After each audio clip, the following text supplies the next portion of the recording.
Good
evening, everyone. I hope that all you musical people have been looking at this melody.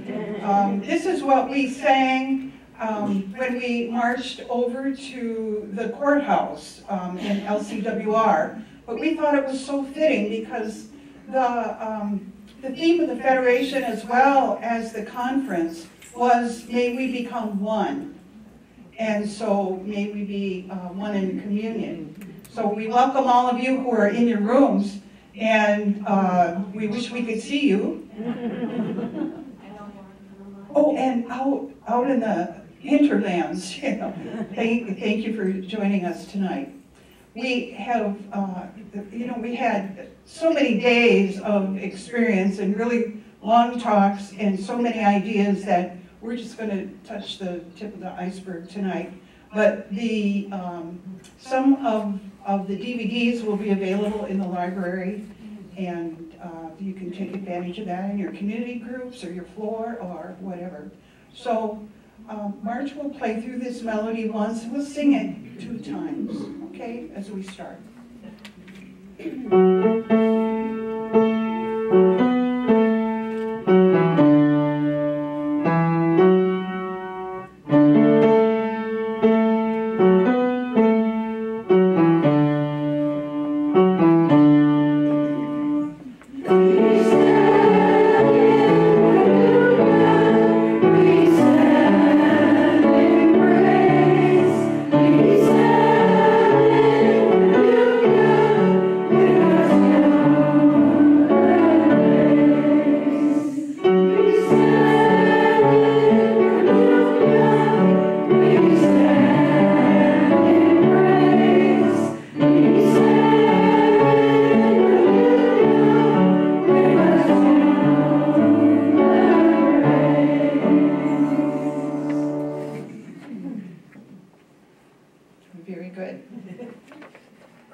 Attended the Franciscan Federation in June. It was in Buffalo, New York, as it was last year.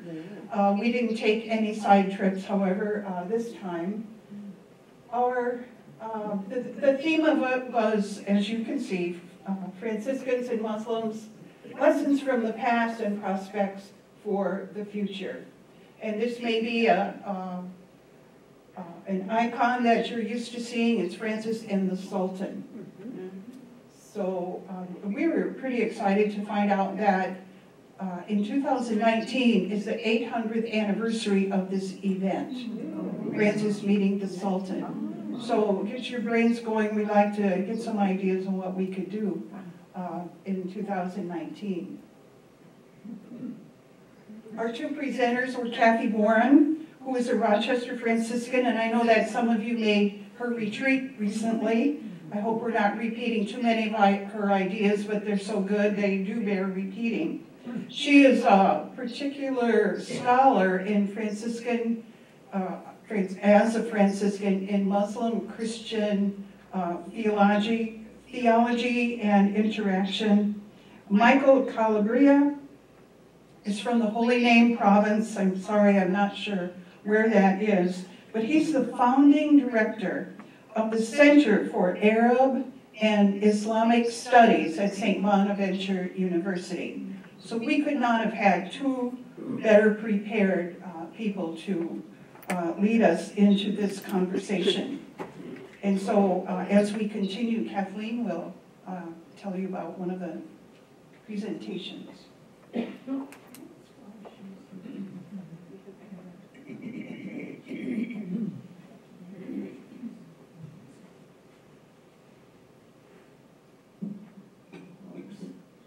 Kathy Warren talked about lessons from the past. And to kind of, this is basically Francis's meeting with the Sultan, or the connection between Arabs and Franciscans. And at the time of the Crusades, Europe was fighting the Middle East.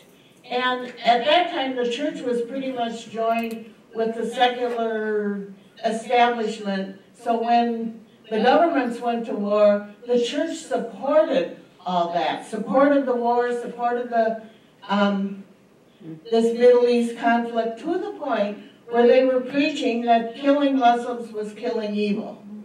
And St. Bernard of Clairvaux said, you serve Christ when you kill the enemy. In other words, when we destroy Muslim, Christianity will rise.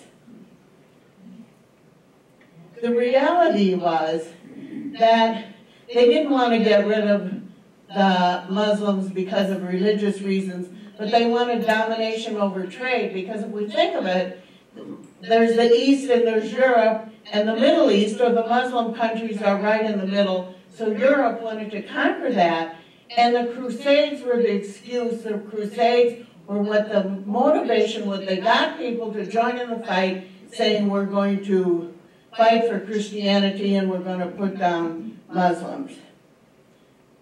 The Sultan was not, the Sultan was not a warmonger. He was a person somewhat akin to Francis's own self, and he said, let's negotiate this, we'll give you Jerusalem and you leave Egypt. And the Germans and the people of Jerusalem said, yes, that's a good idea, we'll take it. The country of Italy and the church said, no, we'll keep fighting. And so that was kind of the background for the Muslims. And the mantra for the church and the Europe at the time was, we will destroy Islam for the sake of Christ. The reality was, we will destroy Islam for the sake of trade. And so Francis, who had a conversion at this time and was not in favor of fighting with the Muslims, had a meeting with the Sultan. And we're first going to look at what the Sultan brought to this meeting. The Sultan was a man who was willing to negotiate. He was a person that was very educated in his faith, and he had a strong tradition with the mystics. The Sufi mystics of Islam were akin to the Christian mystics of that time, and he was steeped in their philosophy. He had other problems besides the Crusades, which made him want to negotiate, because there were a lot of local warring entities, and he had to kind of put them all together, and he was worried about the division of his empire. So his attitude was diplomacy first and war last. And interesting, the core of the Muslim faith is love God and love your neighbor. Does that sound familiar? I think we memorized that when we were children. And so what did Francis bring? Francis brought the same faith, love God and love your neighbor. He also brought with him a belief and a practice of mysticism. So they both had that in common. Francis believed that God's original intention was that we are one, that we are not separating, fighting factions. He had an attitude of being servant and subject to all. So he did not want to dominate, he did not want to crush the Islamic people. He said that sin is anything that destroys relationships. And he said to the Sultan, I mean, we don't know what he said, but it was his attitude, that I am not with you to convert you, but to understand your position. So they both were trying to understand and negotiate, but there were too many factors on both sides.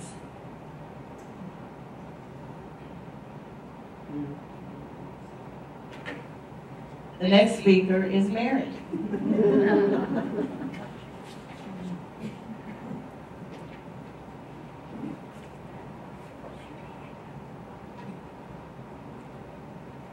This part is not new ideas in the sense of theological ideas or historical ideas, but it shows how there was such intermingling between the Muslim world and the Christian world regarding art and architecture and buildings, design, fabric, and textiles. And so we're going to start talking about arches. Arches like we have in the chapel, the arch like we saw down in St. Louis recently. But there are two kinds of arches, and one is the Roman arch, which is round, and then there's the pointed arch. And I always thought we had Roman arches and Gothic arches. Well, the Gothic arch originated with the Islam architects. That pointed arch allows more space to be viewed in a building. The Roman arch is a semicircle, and it needs lots of support. So you have really large pillars, like you see in St. Peter's or some of the churches here. The pointed arch, the stress of the arch is here at the point, rather than here at the pillars. And I just thought that was very interesting. If you have a pointed arch, you can have higher buildings because the arch can be higher and there's more space to look out. Now I was looking at our chapel and I think we have a combination. Those arches on the side are basically Roman, but there's a little hint of a peak there. But they're more rounded than like that, if you know what I mean. Okay, now we're going to look at some of the textiles. Now think of what you see. What do you see first? Just think in your head. Do you see this pointed thing? How many see that? There's an 8-pointed star. Does anybody see something else? A cross. If they found out that if they lined up this 8-pointed star, which is a Muslim symbol, and lined it up across in rows, then the space in between is a cross. I found that quite fascinating. And here it's visible even more in this piece of cloth. This is a painting done of St. Francis enthroned in heaven, and you can see the designs on the edges here for sure are of Muslim influence, and especially up here. And this is a close-up of that above his head, that here's his head, you know, that painting. So you can see this in the paintings. Even here, this is enlarged for us right here. And Giotto used these designs in his painting in the Basilica of St. Francis in Assisi, both in the upper church and in the lower church. So the Muslim influence was part of his life as well. And then here, along the edges, you see a semblance of that design in this drawing. This, on the left, on our left, is the stigmata of St. Francis. Okay.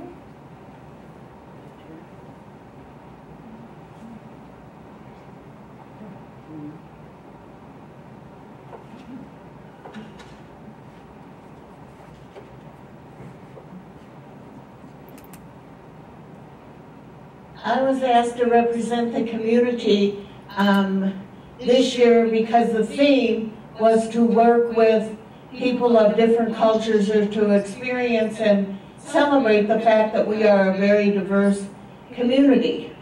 And so these are a few pictures of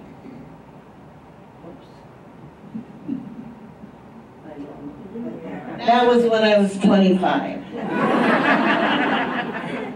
And that's a gathering, and that's me and Mary standing by some flowers. And you know, I can't leave here without a little preach, since it's been 4 years since I preached. Anyway, the challenge from this conference was to enter into dialogue with other cultures, to be open to change. And I just heard on the PBS NewsHour last night that in 1987, the church was 85% white in the United States. Now, it is 35% white. So I think we need to get on board. And I think we are blessed as a community by the presence of women of color, by the presence of women from other cultures on our staff, as members, and as guests. So the question is, how has our nursing staff changed because we employ people from the Marshall Islands? How has our community living here changed because we have visitors from Vietnam, people that are with us? Thank you for being with us and share your culture with us. And how has our community life changed because we have Latina members? And the question is, do we enter into this dialogue as equals or as persons with the answer? Francis' gift was to be equal with the minorities, to be the smallest, not to be the deciders. So that's our challenge. Let us be minorities, let us be together, let us dialogue and be open to change. Thank you.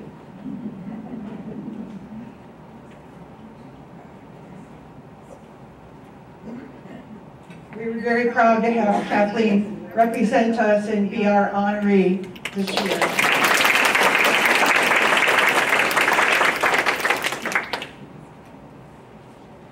Now, this is a mouthful here. Kathy Warren continued, and really it's a summary of the church since Vatican II. And she said, just how many years did it take for the church to embrace the vision of Francis of Assisi? 750. We're fortunate to have this happen in our lifetimes. So the Second Vatican Council, you recall, I'm going to speak about these two major documents which had to do with interreligious dialogue and communication. And the Dogmatic Constitution on the Church is this first one, and this is a quote. Paragraph 16. God's plan of salvation also includes those who acknowledge the Creator, first among whom are the Muslims. They profess to hold the faith of Abraham, and together with us, they adore the one merciful God. The second document, which had great influence, is on relation of the church with non-Christian religions. It was published 1 year after Lumen Gentium, and it's a very short document of 5 paragraphs. It had this famous quotation: "The Catholic Church rejects nothing that is true and holy in these world religions." The church has a high regard for Muslims for these reasons. They worship God who is one. They submit themselves to God's will, as did Abraham. They revere Jesus as a prophet. They also honor Mary. And we move through history to Paul VI, who was great at continuing that interreligious dialogue presented by Vatican II. His famous document was 1975, Evangelii Nunciandi, on evangelization in the modern world. And it continues today. I heard it recently referred to, I think it was at the leadership conference So it promoted evangelization to people who are unlike us, not only to those who are not Catholic, but to those who are unlike us in many other ways. And we know about John Paul II. He created a lot of opportunity for interreligious dialogue. He had many travels to other non-Christian lands, and he prayed with people, inviting interreligious leaders, faith leaders, to gather together to pray. He was a man who could imagine, like Francis, that the world could be one, and he really worked toward this. And his famous event was the World Religious Leaders who gathered in Assisi in 1986. And during this time, and it's significant that they gathered in Assisi, not Rome. They gathered in Assisi, a place of peace. And in 2002, he had celebrated this anniversary several times while he was Pope. He gathered the world leaders. But in 2002, 200 representatives of world religions gathered in a candlelight service, and 10 representatives read a section of this Decalogue for Peace. And they read it in their own language as part of the prayer service. And then they took the Decalogue home to their home country and shared it with their congregations. We will post this weekend on our Friday update, we will post an attachment with this in case you may have seen it, years ago, but you might want to renew this after we speak about this tonight. So it's called the Assisi Decalogue for Peace. And then some people wrote petitions related, 2 petitions for each day of the week, and we'll give you that attachment as well.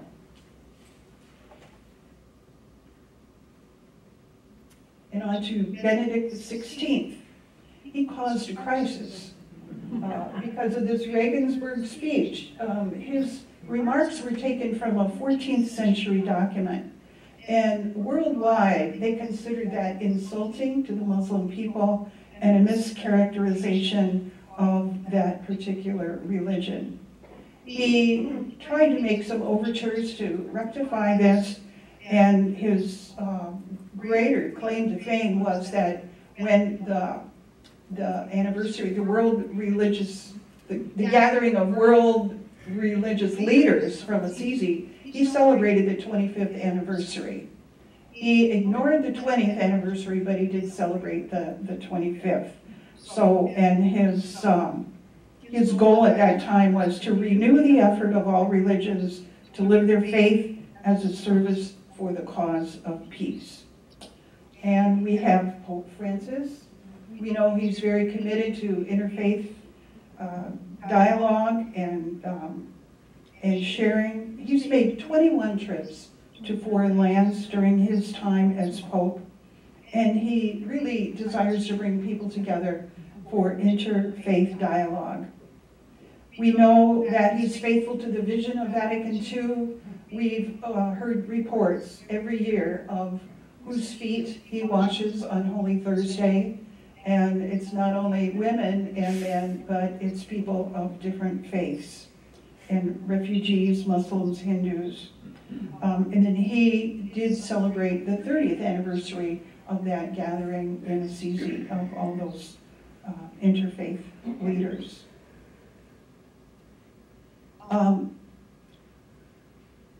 As Kathleen referred to, the love of God and the love of neighbor is basic to both the Christian faith and to the Muslim faith. And these are foundational principles, and you can see here from the Quran, try to speak into it, from the Quran, He is God, the one, God the self-sufficient, besought of all. So invoke the name of the Lord and devote yourself to God with a complete devotion. None of you has faith until you love for your neighbor what you love for yourself. And then the quote from Matthew, Hear, O Israel, the Lord our God is one. You shall love the Lord your God with all your heart, all your soul, all your mind, and with all your strength. You shall love your neighbor as yourself. There is no other commandment greater than this.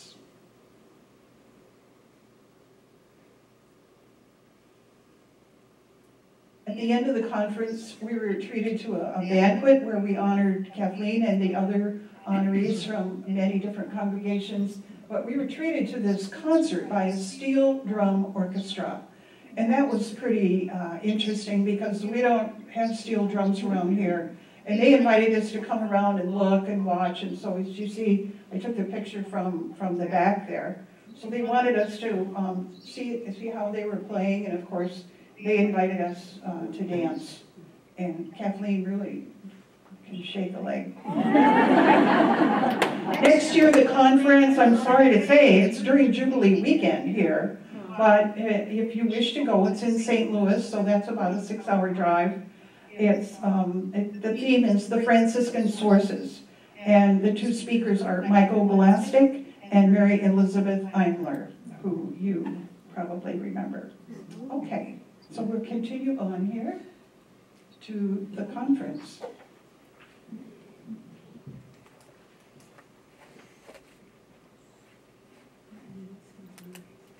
The LCWR conference this year was held in St. Louis, and the four of us representing the leadership team attended. In addition, we met up with Sister Dorothy Heiderscheit, who was an exhibitor for her agency in Canada, Southdown, and then also Sarah Collis was representing the book that the younger sisters have written. And she and the editor she worked with, Juliet, were selling the Spanish version of in their own words. So they were most delighted to see us and we to see them as well. I will start this evening speaking about the presidential address. You may have had a chance to read it or hear snippets of it. Sister Teramaya, Incarnate Word sister from San Antonio, wowed us all and challenged us all very much. She spoke about the need to be prepared in this unique time in religious life and what may be the new call to all of us as Catholic sisters. One challenge she gave to us was that we are called to listen to the young. And she kind of smiled and said, not just the young 70-year-olds in our congregation or the young sisters, but really the young people in our world. And many times we may not interact naturally with the young people in our world. So find them, seek them out. What are their concerns? But most importantly, we have a witness to share. We have our call, which continually focuses on mission, and it is significantly meaningful. How do we tell the story of our lives, the treasure of our lives, to people who seek purpose in their lives? So she continued to challenge us to tell our story, really the deep meaning of our story that has really allowed us as congregations to do all that we have done because of one another, because of community. So this time in religious life will not be complete until we tell the why of our extraordinary lives. The why we are who we are and what we do, why we do what we do. And as you can tell over and over again as religious women, we have many good works, but we need to keep sharing those good works with the young. What motivates us? What sustains us? What encourages us? And it's our mission where we find the deepest meaning in our lives. And most of you could relate and name the words of our mission, but most importantly, we live that. The work of living community is really our call. living community, day to day. And that encourages and challenges us to take a long, hard look at the issue of racism in particular in our lives, and how we personally and also as institutes may have perpetuated or continue to perpetuate racism. And Jeremiah continually challenged us to heal the division among us in our own congregations and in the communities in which we live and work, and in our larger worlds as well. We share that call to community and the conviction that Christ's suffering people expect and demand our response. Religious life has no borders. And we heard again said to us, and I think we are beginning to realize it, that religious life as we have known it in the past is over. And as we continue to step into today and into the future, we will become lighter and more itinerant, and we will be fewer. We know that reality. However, we are enough, and we will be enough. We will be what God needs today. And the new will rise from that which we leave behind, and the new will rise into wildflowers. So she continued to call us to hang on to that deep hope that gives us meaning, and deep hope that encourages and asks us to continue to stand in communion with one another. And so I invite Marie to come share.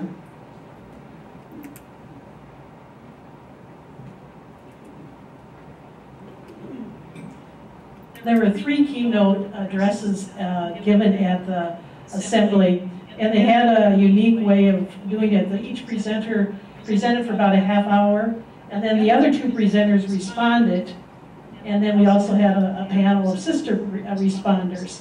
So that was kind of a new way of presenting the topic and so on. And the first one was Sister Gloria Schaub.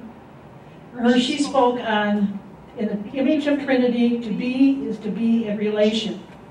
Now that kaleidoscope there, I will talk about in a little bit, and you'll see how it fits in. So she began her speech saying, to be or not to be, which is, something we've heard a lot of before. So what does it mean to be? She says that to be is that we are called to be the presence of love, and we are called to be persons in communion. And she spoke of spending many years contemplating the Trinity as persons in loving relation to one another and to all of creation. And the Trinity is one, and that one is 3, and the 3 are one.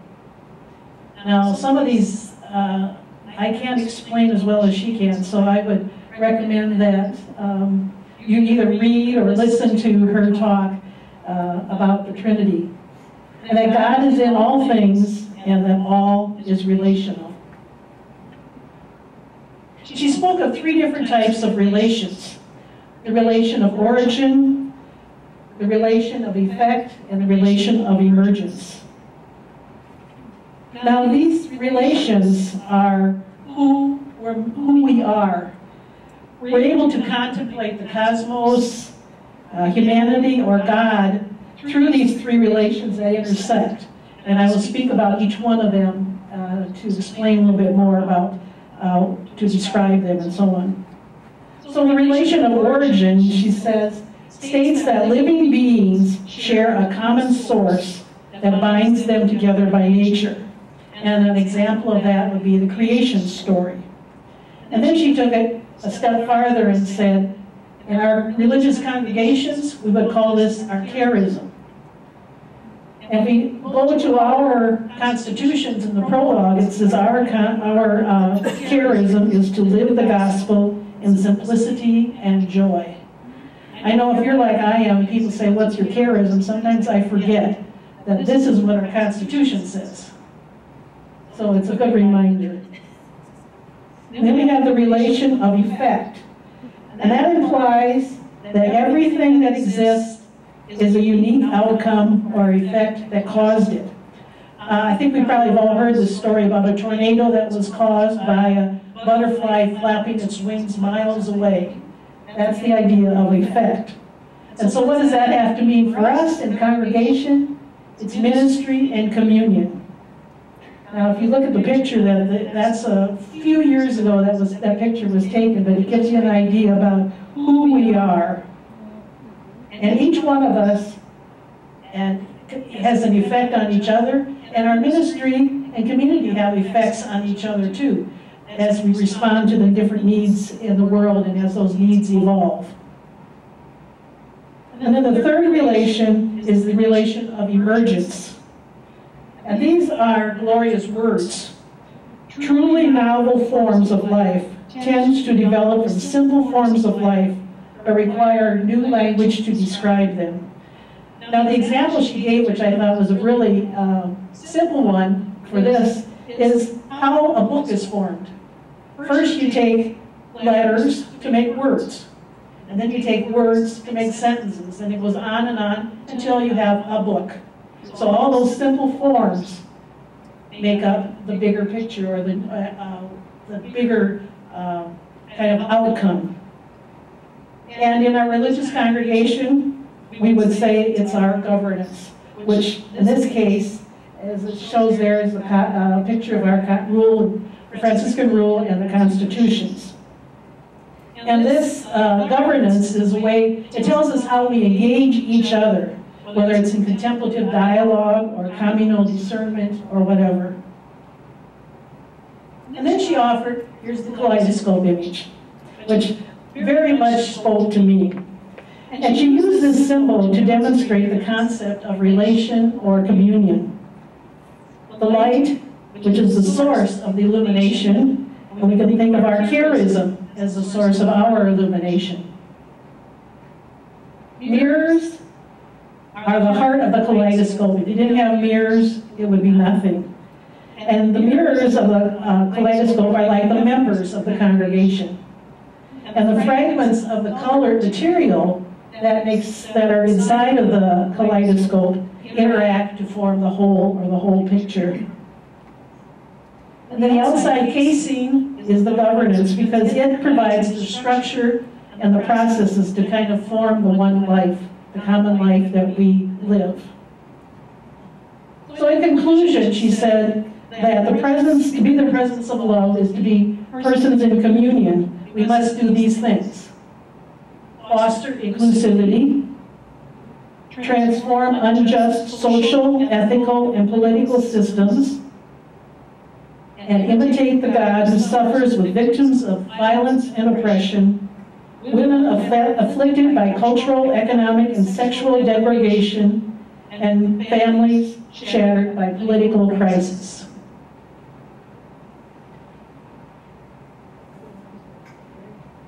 And Mary's up again.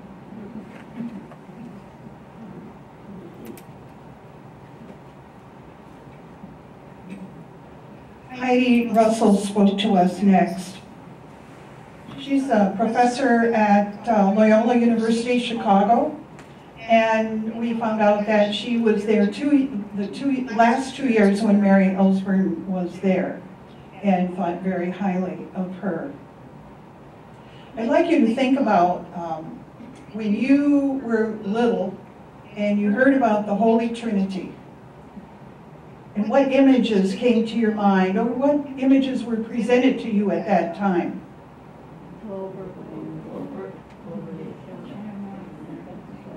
Was it 2 men and a bird? Or did it evolve into something like this? Artists have helped us to evolve and change our understanding. But we take things apart and we say there's 3 persons, we're in relationship with someone.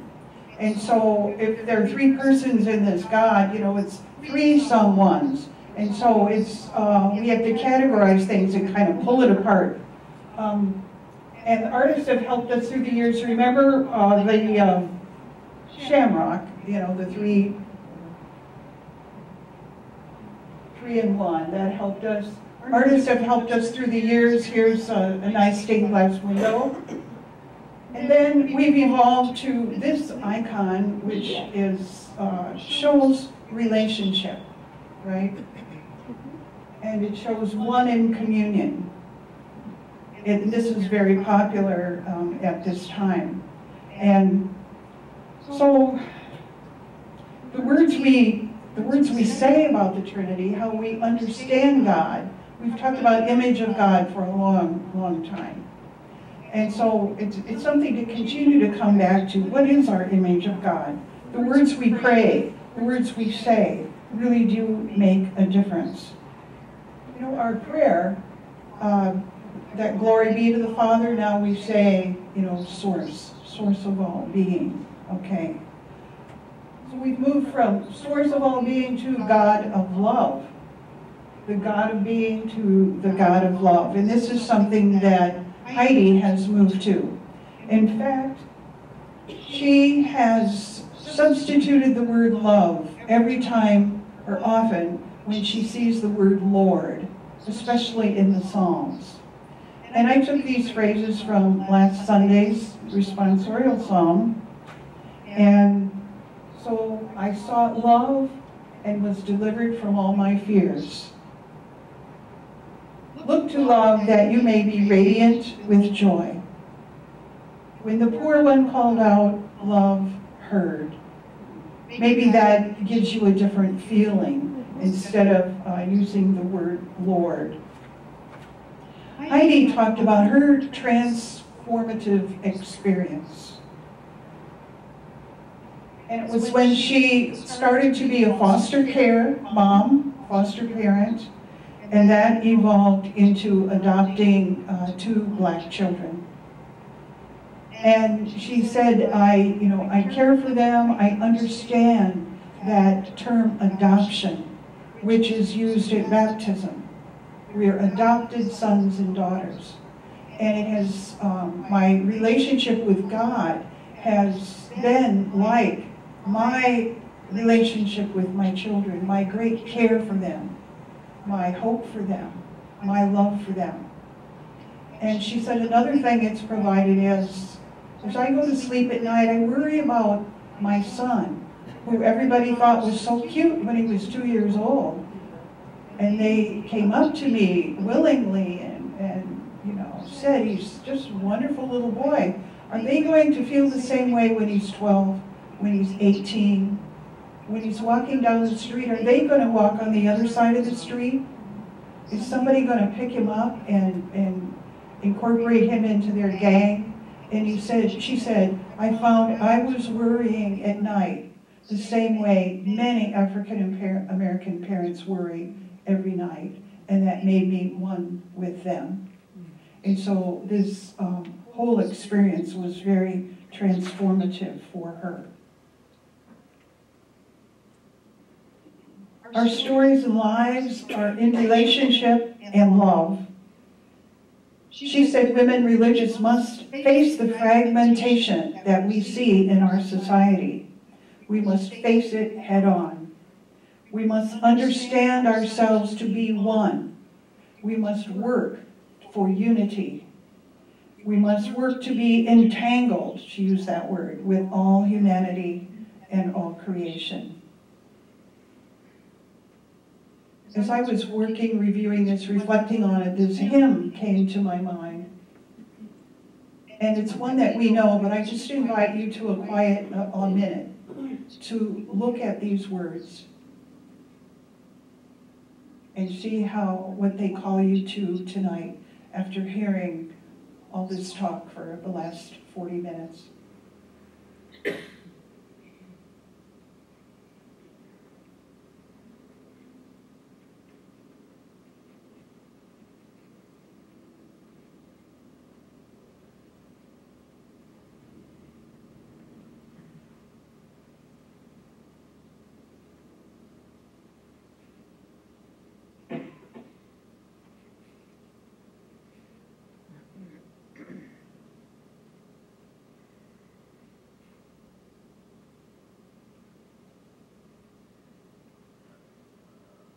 as we sing this refrain, I invite us to make it our prayer that we ask God to let us know what it is, what gift we have to share to create greater unity in our world.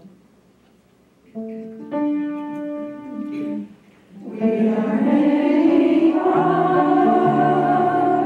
we are all one body, and the gifts we have, we are given to share. May the Spirit of love make us one indeed, one love that we share, one our hope in despair, one the cross that we bear.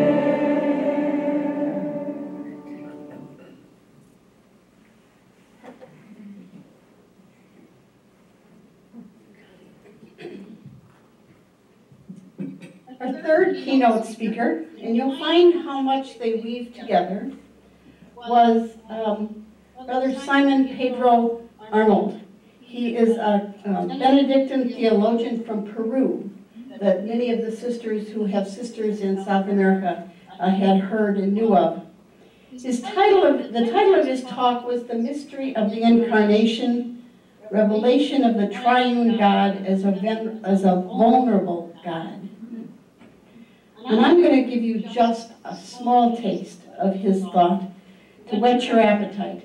There will be copies tomorrow morning in your libraries, and also Friday Update will put the link on for you to go on the LCWR website and read the talks for your prayer and reflection. They're really very wonderful and very much deeper than we're able to give you tonight. He said and suggests that the Trinitarian faith is the great new contribution of Christian faith. As Franciscans, we believe, as does he, that there is a progressive revelation of divinity, an ongoing progressive revelation of divinity through all of created reality. The incarnation is still in process, he says. The Trinity needs creation and incarnation in order to reveal itself. Very much the Franciscan perspective. He continued, if God is a relationship of persons, and that's what we believe is the Trinity, a relationship of persons, God is necessarily needing, or we could say needy. He says needing the other, contrary to self-sufficiency. We think of God as having it all together. But he says if God, love, is a relationship of persons, God is necessarily needing. And God presents God's self as unfinished, freely and voluntarily vulnerable to the other.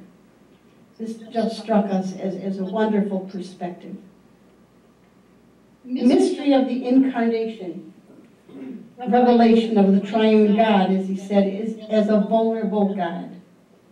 So for us, the Trinity is an invitation to relate in our vulnerability and to share our vulnerability and our wounds among ourselves. What an enormous challenge I think this is to us as religious women. Not just to share our fun times and our gifts, but to share our vulnerable times. In returning to the communion theme, Simon Pedro was clear that communion is not the end of rifts and divisions among us. But communion is the choice to share with one another our vulnerabilities, our fragilities, and our wounds in a spirit of Trinitarian truth. That's just a brief taste, but I invite you to go deeper into the rest of his presentation.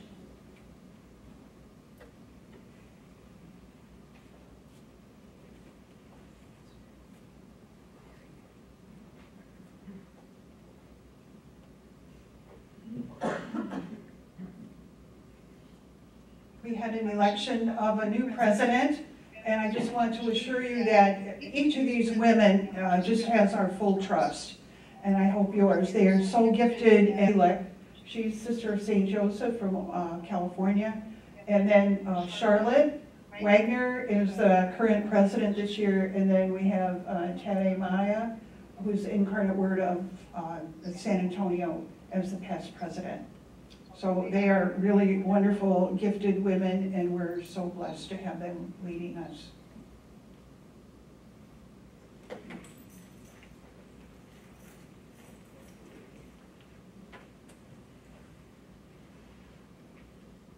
The affirmation of the 2018 LCWR Assembly resolution began at our fall regional meetings and was unanimously affirmed by the Assembly body this year. And you'll probably see it's very similar because it's, as I said, it was really started out in 2016, but it's been tweaked a little bit. So it says, in the presence of constant and painful reminders of the deep roots of racism in our country, we, the Leadership Conference of Women Religious, reaffirm the 2016 Assembly resolution and pledge to go deeper into the critical work of creating communion, examining the root causes of injustice and our own complicity, and purging ourselves, our communities, and our country of the sin of racism and its destructive effects. So as you see, the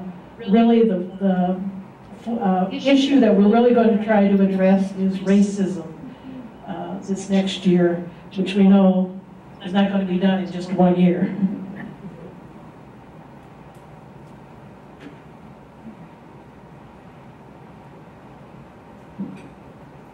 Following the passage of the LCWR Assembly resolution, the participants demonstrated our commitment by leaving the hotel at which the convention was being held, and we walked about 2 blocks to the steps of the St. Louis Old Courthouse, where Dred Scott sued for his freedom in 1846.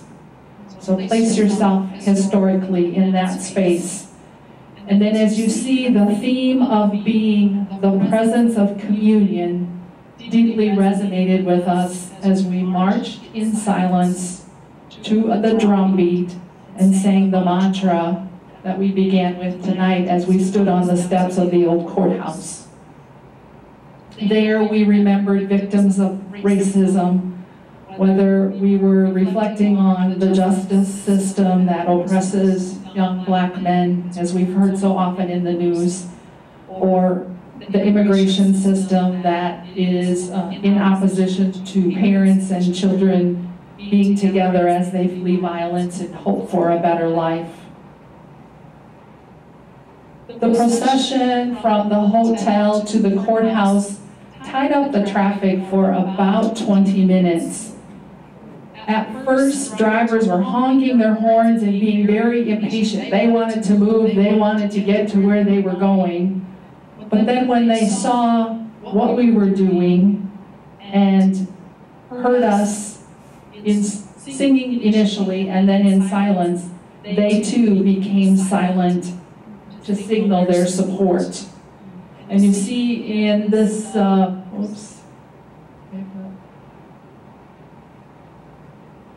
here in the picture, this is my face here. I was very honored to hold the LCWR banner, and to the left is Terry Hadro, BVM as well.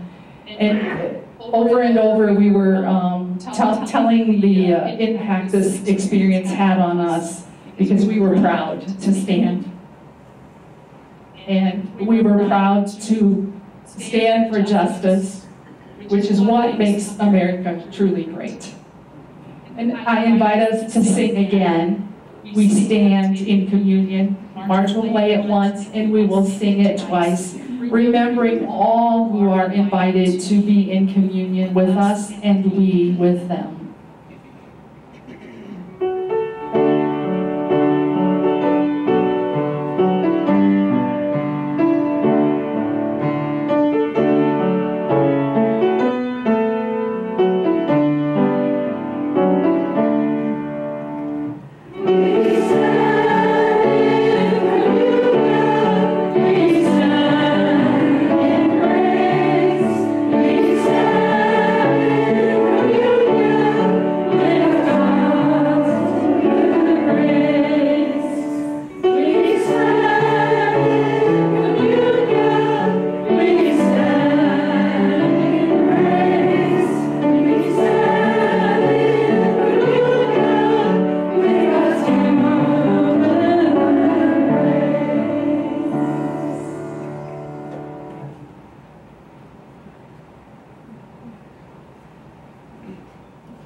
there's always a section of LCWR business.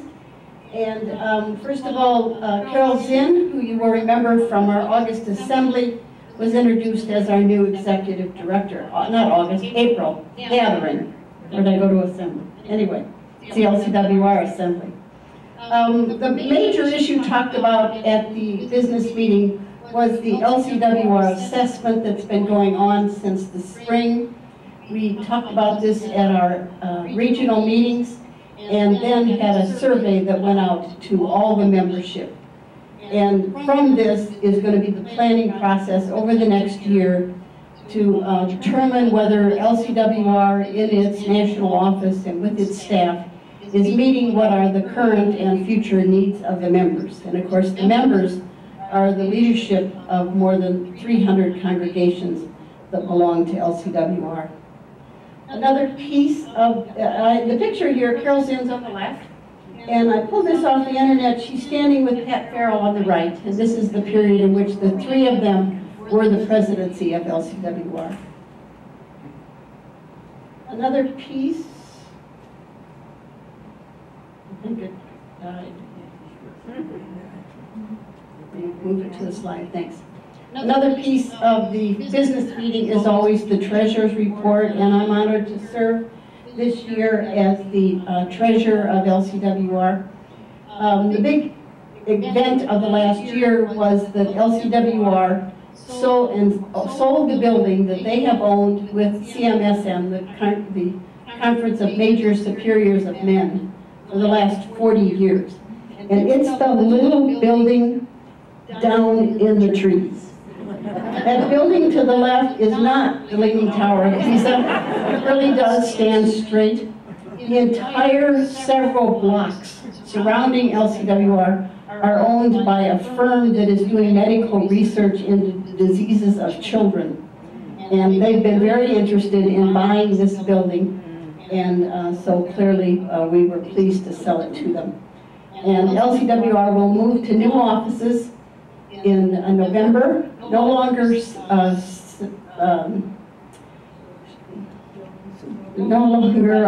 the same space with CMSM. The men decided to buy their own space, and we wanted to rent. So, so we will be apart, but we'll continue to work a lot together.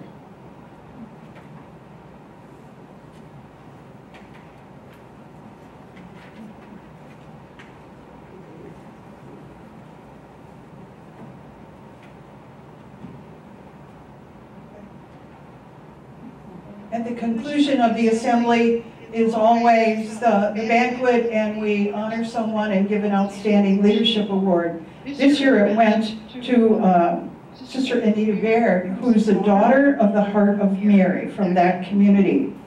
She is from Chicago, and she served on the staff at the Archdiocesan Center in a couple of capacities. Cardinal George appointed her to the Office of Racial Justice, and she directed initiatives to eradicate racism while she was there. On a note connected to us, both Carol Hilby and Peg Coleman knew her and worked there at the time that Anita was there. This is the first time an African-American sister was honored, and it coincides with the 50th anniversary of the National Black Sisters Conference, which was, celebration was held this past summer.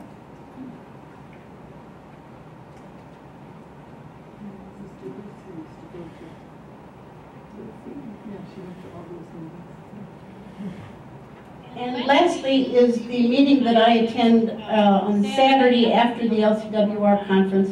And this is the Union of Superiors General, headquartered in Rome.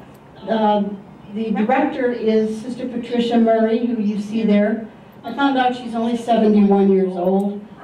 She's Irish and looks older, but has the energy of a 20-year-old, I swear. They are doing marvelous things, and she became executive director. They have a major program going on in South Sudan. They are educating religious women in Africa in canon law, and are working diligently to unite sisters around the world. They've been very instrumental at the Vatican's request in documenting the abuse of sisters, especially in India and Africa, and all kinds of other needs. They have a meeting every 3 years in Rome, which will again be next May, and I plan to attend. Her theme she used was of goatskins, and we all know the gospel about not putting new wine into old wineskins. But she told us that often the wineskins that were used were goat skins, and they get hard and brittle, and then eventually they burst.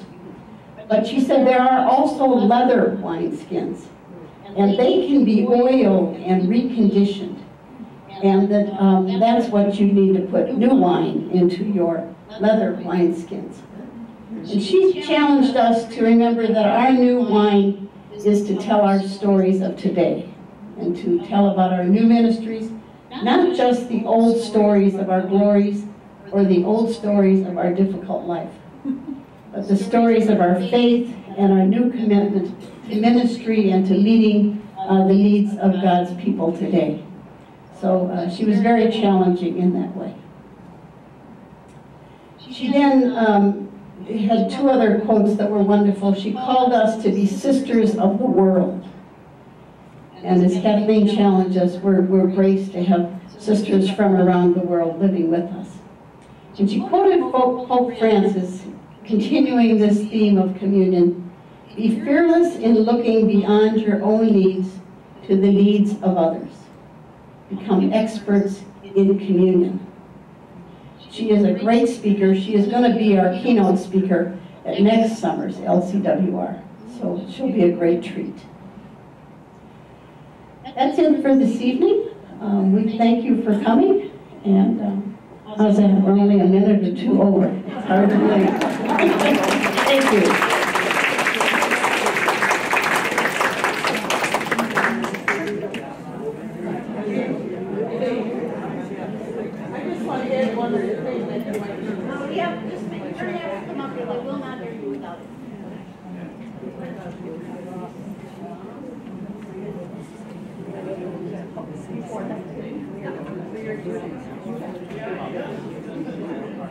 Going to those meetings, and she went to all those meetings almost every year, I think, as long as she lived.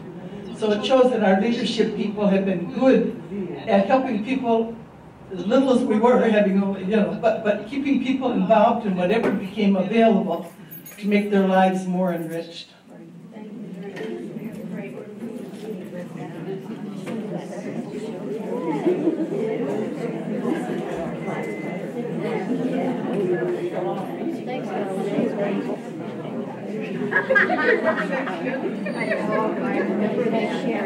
Your tie is so nice.